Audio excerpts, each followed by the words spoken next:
सुनने वालों का इस नए गहन विश्लेषण में बहुत बहुत स्वागत है। ये कहानी इस बात की है कि कैसे पुलिस ने अपनी एक छोटी सी मनमानी को छिपाने के लिए न्यायपालिका के आदेशों की बार-बार अनदेखी की और अंततः हाई कोर्ट ने उन्हें कैसी अनोखी और सख्त सजा दी। ये एक ऐसा विश्लेषण है जो हर नागरिक को अपने अधिकारों के प्रति जागरूक कर सकता है। शुरुआत करते हैं उस मूल अपराध से जिसकी वजह से ये पूरी कहानी शुरू हुई। बिल्कुल। तो सानू और राशिद पर आरोप था कि उसने अपने कुछ साथियों और एक फाइनेंस कंपनी के अधिकारियों के साथ मिलकर एक काफी शातिर घोटाला किया। इनका काम करने का तरीका ये था कि ये लोग एक्सिस बैंक में आम लोगों के खाते खुलवाते थे और फिर उन खातों के आधार पर बजाज फाइनेंस से लोन पास करवाते थे, जो कि आजकल बहुत आम हो गया है। हाँ, लेकिन खेल यहाँ होता था कि जब लोन की रकम खाते में आ जाती तो ये लोग उस रकम का एक बहुत बड़ा हिस्सा खुद निकाल लेते थे और जिस बेचारे के नाम पर लोन होता था उसे एक बहुत ही छोटी सी रकम पकड़ा देते थे। तो ये एक तरह का टिपिकल व्हाइट कॉलर क्राइम था। बिल्कुल। इसी मामले में सानू ने जमानत के लिए हाईकोर्ट का दरवाजा खटखटाया था। तो अगर ये सिर्फ एक बैंक फ्रॉड का मामला था तो इसमें ये पुलिस की मनमानी और सीसीटीवी का एंगल कहाँ से आ गया? यहाँ जो बात सबसे हैरान करने वाली है वो ये है कि असली ड्रामा धोखाधड़ी से नहीं बल्कि पुलिस की कार्रवाई के तरीके से शुरू होता है। अच्छा। सानू के वकील ने हाईकोर्ट में सुनवाई के दौरान एक बहुत ही चौंकाने वाला तथ्य सामने रखा। उन्होंने बताया कि पुलिस ने सानू को 14 या 15 सितंबर 2025 को ही उठा लिया था, यानी उसे हिरासत में ले लिया था। लेकिन पुलिस के कागजों में उसकी आधिकारिक गिरफ्तारी 17 सितंबर की सुबह दिखाई गई। इसका सीधा सा मतलब है कि सानू को 2 से 3 दिन तक बिना किसी आधिकारिक रिकॉर्ड के अवैध हिरासत में रखा गया था। और यहीं से कहानी में वो बड़ा मोड़ आता है। सानू का परिवार चुप नहीं बैठा। उसकी बहन सोफिया ने 16 सितंबर को ही ललितपुर के मुख्य न्यायिक मजिस्ट्रेट, जिन्हें हम आम भाषा में सीजेएम कहते हैं, उनके सामने एक अर्जी लगा दी। ये बहुत ही स्मार्ट कदम था, है ना? उस अर्जी में साफ लिखा था कि उसका भाई 14 सितंबर से पुलिस की अवैध हिरासत में है और पुलिस की लापरवाही देखिए, गिरफ्तारी की कोई भी जानकारी परिवार को नहीं दी गई थी, जो कि कानूनन देना जरूरी है। बिल्कुल। बाद में पुलिस ने खुद को बचाने के लिए जो अरेस्ट मेमो पेश किया उस पर सानू के पिता के हस्ताक्षर तो थे, लेकिन पुलिस ने उस पर तारीख ही नहीं डाली थी। अरे बाप रे! एक कानूनी दस्तावेज पर तारीख ना होना अपने आप में चीख चीख कर कह रहा था कि कुछ तो छुपाया जा रहा है। ये तारीख न डालना कोई छोटी भूल नहीं थी। ये एक बहुत ही सोची समझी रणनीति का हिस्सा लग रहा था। जब सीजेएम ललितपुर के सामने 16 सितंबर को ये अर्जी आई तो उन्होंने मामले की गंभीरता को तुरंत समझा। उन्होंने 17 सितंबर 2025 को संबंधित पुलिस स्टेशन को आदेश दिया कि वे इस अवैध हिरासत के आरोप पर अपनी रिपोर्ट दें। और सबसे अहम बात, सीजेएम ने थाने की 14 और 15 सितंबर की सीसीटीवी फुटेज अदालत में पेश करने का आदेश दिया, ताकि सच सामने आ सके कि सानू थाने में था या नहीं। बिल्कुल, दूध का दूध और पानी का पानी हो सके। इसके बाद तो सीजेएम और पुलिस के बीच जो हुआ उसे देखकर किसी फिल्म की कहानी याद आ जाए। हाँ, चूहे बिल्ली का खेल। बिल्कुल। पुलिस ने सीजेएम के इस पहले आदेश को ऐसे नजरअंदाज किया जैसे वो कोई स्पैम कॉल हो। कोई रिपोर्ट नहीं आई, कोई फुटेज नहीं आई। 22 सितंबर को सीजेएम ने फिर से एक सख्त नोटिस जारी किया। इस बार उन्होंने पुलिस स्टेशन कोतवाली, ललितपुर के थाना प्रभारी यानी एसएचओ अनुराग अवस्थी और जांच अधिकारी नरेंद्र सिंह को सीधे कारण बताओ नोटिस भेजा और उन्हें व्यक्तिगत रूप से पेश होने को कहा। हाँ, 24 सितंबर को अदालत में पेश होने को कहा। इस नोटिस की एक कॉपी ललितपुर के पुलिस अधीक्षक यानी एसपी को भी भेजी गई। कोई भी सोचेगा कि अब तो पुलिस हरकत में आएगी, लेकिन ऐसा नहीं हुआ। नहीं, पुलिस ने फिर से कोई परवाह नहीं की। न कोई अधिकारी पेश हुआ, न कोई फुटेज आई। एक मजिस्ट्रेट के नोटिस को बार बार अनसुना करना सीधे तौर पर न्यायपालिका को चुनौती देना है। एकदम। सीजेएम ने भी हार नहीं मानी। 30 सितंबर को उन्होंने फिर से एक नोटिस जारी किया और इस बार उन्होंने एक और बहुत ही गंभीर मुद्दा उठाया जो पुलिस की कार्यप्रणाली पर बड़े सवाल खड़े करता है। वो महिला आरोपी वाला मुद्दा। हाँ, इस मामले में एक सह आरोपी महिला थी जिसका नाम रशीदा था। सीजेएम ने पुलिस से तीखा सवाल पूछा कि एक महिला को सुबह 4 बजे क्यों गिरफ्तार किया गया, जो कि बिल्कुल गैरकानूनी है। बिल्कुल। भारत के कानून में ये बहुत ही स्पष्ट है कि किसी भी महिला को सूर्यास्त के बाद और सूर्योदय से पहले गिरफ्तार नहीं किया जा सकता। अगर बहुत ही विशेष परिस्थितियां हों तो भी मजिस्ट्रेट की पूर्व अनुमति लेना अनिवार्य है। मतलब कानून का एक के बाद एक उल्लंघन हो रहा था। सीजेएम ने 4 अक्टूबर तक इस सुबह 4 बजे वाली गिरफ्तारी और सीसीटीवी फुटेज पर जवाब मांगा था। और नतीजा? नतीजा वही ढाक के 3 पात। पुलिस फिर से चुप रही। इसके बाद 3 नवंबर 2025 को सीजेएम ने एक बार फिर नोटिस भेजा। इस बार उन्होंने किसी आम कानून का नहीं बल्कि सीधे सुप्रीम कोर्ट के नियमों का हवाला दिया। सीजेएम ने स्पष्ट चेतावनी दी कि अगर फुटेज नहीं आई तो अवमानना की कार्यवाही शुरू की जाएगी।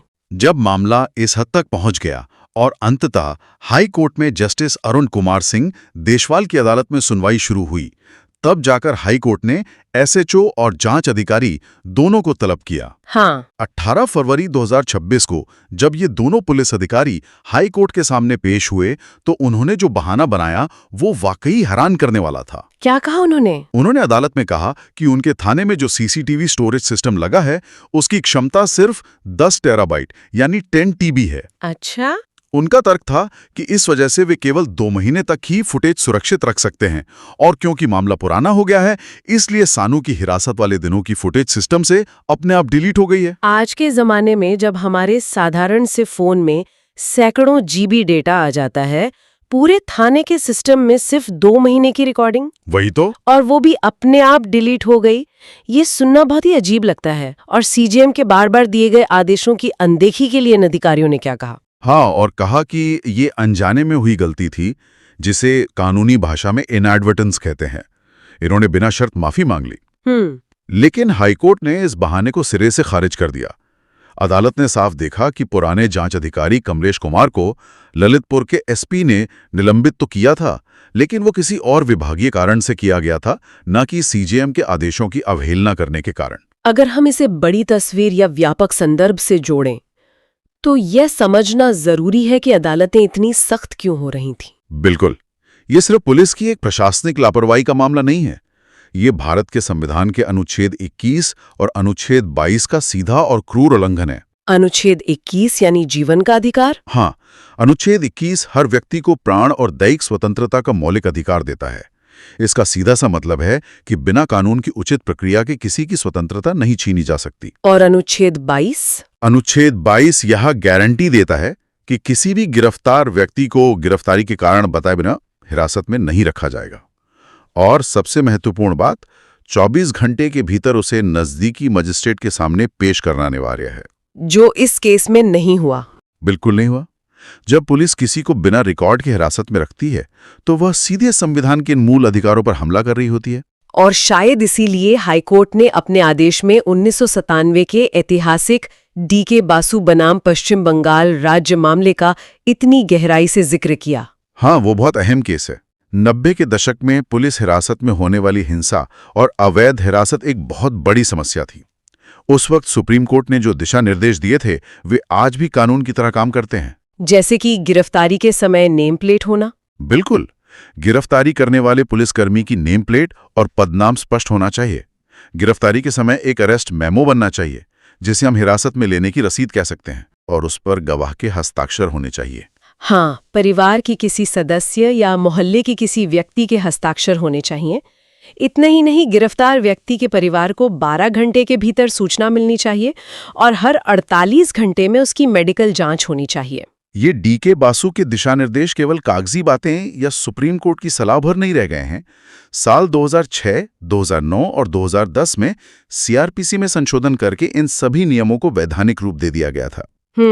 और अब तो ये नए कानून भारतीय नागरिक सुरक्षा संहिता यानी बीएनएसएस का एक बहुत ही अहम हिस्सा बन चुके हैं। इसका सीधा सा अर्थ यह है कि इन नियमों का पालन न करना केवल सुप्रीम कोर्ट के आदेश की अनदेखी नहीं है, बल्कि देश के स्थापित कानून को तोड़ने के बराबर है। यहाँ आकर बात सच में बहुत दिलचस्प हो जाती है। साल 2015 में सुप्रीम कोर्ट ने डीके बासु मामले में ही ये आदेश दिया था कि सभी थानों में सीसीटीवी कैमरे लगाए जाएं। लेकिन जमीन पर कुछ खास नहीं बदला। बिल्कुल, इसलिए 2021 में परमवीर सिंह सैनी मामले में सुप्रीम कोर्ट ने बहुत ही कड़े और स्पष्ट निर्देश जारी किए। इस बार आदेश था कि हर थाने के प्रवेश द्वार, निकास द्वार, लॉकअप, गलियारे, इंस्पेक्टर रूम में कैमरे होने ही चाहिए। और कैमरे भी अच्छी क्वालिटी के होने चाहिए। हाँ, नाइट विजन वाले होने चाहिए और उनमें ऑडियो रिकॉर्डिंग की क्षमता होनी चाहिए। क्योंकि अक्सर ज्यादतियां लॉकअप के अंधेरे में ही होती हैं। परमवीर सिंह सैनी मामले में जो सबसे बड़ा पेंच था वो डेटा स्टोरेज को लेकर ही था। सुप्रीम कोर्ट ने स्पष्ट रूप से कहा था कि इन कैमरों की रिकॉर्डिंग को 18 महीने तक सुरक्षित रखा जाना चाहिए। 18 महीने? हाँ, या कम से कम 6 महीने तक तो डेटा सुरक्षित रहना ही चाहिए, ताकि अगर किसी के साथ हिरासत में कुछ गलत हो तो 6 महीने बाद भी सबूत मौजूद रहें। और यहीं पर उत्तर प्रदेश पुलिस की एक बहुत बड़ी मनमानी हाईकोर्ट के सामने आई। हाईकोर्ट ने अपने आदेश में बताया कि यूपी के पुलिस महानिदेशक यानी डीजीपी ने जून 2025 में एक सर्कुलर जारी किया था। और उस सर्कुलर में क्या था? उस सर्कुलर में कहा गया था कि थानों की सीसीटीवी फुटेज को केवल 2 से ढाई महीने तक ही सुरक्षित रखा जाए। अरे, ये तो सीधे सीधे सुप्रीम कोर्ट के आदेश के खिलाफ है। वही तो, देश की सर्वोच्च अदालत कह रही है कि कम से कम 6 महीने से लेकर 18 महीने तक फुटेज रखो, और एक राज्य के डीजीपी का सर्कुलर कह रहा है कि सिर्फ 2 महीने रखो। ये सुनकर कोई भी हैरान रह जाएगा। इस पूरी व्यवस्था की निगरानी के लिए सुप्रीम कोर्ट ने हवा में तीर नहीं चलाए थे। बाकायदा 2 कमेटियां बनाने का आदेश दिया गया था, राज्य स्तर पर SLOC और जिला स्तर पर DLOC। DLOC का काम क्या होता है? DLOC, जिसमें जिला मजिस्ट्रेट, SP जैसे लोग शामिल होते हैं, उनका काम ये सुनिश्चित करना है कि थाने के कैमरे हमेशा चालू रहें। लेकिन ललितपुर के मामले में जब SP हाईकोर्ट के सामने वीडियो कॉन्फ्रेंसिंग के जरिए पेश हुए तो उन्होंने एक बहुत ही चौंकाने वाली बात मानी। उन्होंने कहा कि आज तक DLOC की कोई मीटिंग ही नहीं हुई है। मतलब जिस समिति को निगरानी करनी थी वो कागज पर तो बन गई, लेकिन उसने कभी अपना काम ही नहीं किया। निगरानी करने वाले ही सो रहे थे। बिल्कुल। अब आते हैं उस बिंदु पर जहां हाई कोर्ट का गुस्सा फूट पड़ा। CJM बार बार आदेश दे रहे थे और एक इंस्पेक्टर और SHO स्तर के अधिकारी उन्हें नजरअंदाज कर रहे थे। एक मजिस्ट्रेट का आदेश कोई सुझाव तो होता नहीं है, वो एक कानूनी बाध्यता है। इससे एक बहुत ही महत्वपूर्ण सवाल खड़ा होता है हमारे सिस्टम में। सबसे ऊपर कौन है? क्या पुलिस प्रशासन न्यायपालिका से ऊपर है? अक्सर लोगों को ऐसा ही लगता है। हाँ, हाईकोर्ट ने इस भ्रम को बहुत ही स्पष्ट शब्दों में तोड़ा। हाईकोर्ट ने ऑल इंडिया जजेस एसोसिएशन मामले का हवाला दिया और विस्तार से समझाया कि न्यायिक अधिकारियों की असल हैसियत क्या होती है। इसे पढ़ना बहुत ही संतोषजनक था। हाईकोर्ट ने साफ किया कि जज चाहे वे जूनियर डिवीजन के ही क्यों ना हो, वे कोई प्रशासनिक या कार्यकारी अधिकारी नहीं है, वे राज्य के संप्रभु यानी सॉवरेन कार्य करते हैं। इसका मतलब क्या है अगर आसान भाषा में कहें? इसे ऐसे समझें कि जब एक पुलिस अधीक्षक या जिलाधिकारी काम करते हैं तो वे प्रशासन चलाते हैं, लेकिन एक जज जब अपनी कुर्सी पर बैठता है तो वो सीधे भारत के संविधान की आवाज होता है। बहुत सही बात है। वो सिर्फ एक सरकारी कर्मचारी नहीं है। इसलिए अपनी न्यायिक कुर्सी पर बैठा एक मजिस्ट्रेट एक DM या SP से बहुत ऊपर होता है। उनके आदेश की अनदेखी करना सीधे तौर पर कानून के राज को चुनौती देना है। यही कारण है कि अदालत ने कहा कि न्यायिक मजिस्ट्रेट के आदेश को न मानना अदालत की अवमानना है। और चूंकि SHO अनुराग अवस्थी और जांच अधिकारी नरेंद्र सिंह ने बिना शर्त माफी मांग ली थी, तो हाई कोर्ट ने खुद ही तुरंत सजा सुनाने का फैसला किया। और सजा भी ऐसी जो पुलिस महकमे में लंबे समय तक याद रखी जाएगी। हाई कोर्ट ने दोनों पुलिस अधिकारियों को अदालत की अवमानना का दोषी ठहराया और आदेश दिया कि उन्हें उस दिन अदालत की कार्यवाही समाप्त होने तक यानी शाम 4 बजे तक हिरासत में रखा जाए। हाई कोर्ट के कोर्ट ऑफिसर को निर्देश दिया गया कि वे इन दोनों अधिकारियों को वहीं हिरासत में लें। ये एक बहुत कड़ा संदेश था। बिल्कुल, वर्दी की ताकत आपको कानून से ऊपर नहीं बनाती। सजा सिर्फ हिरासत तक सीमित नहीं थी। हाई कोर्ट ने मुआवजे का भी एक बहुत ही बेहतरीन आदेश दिया।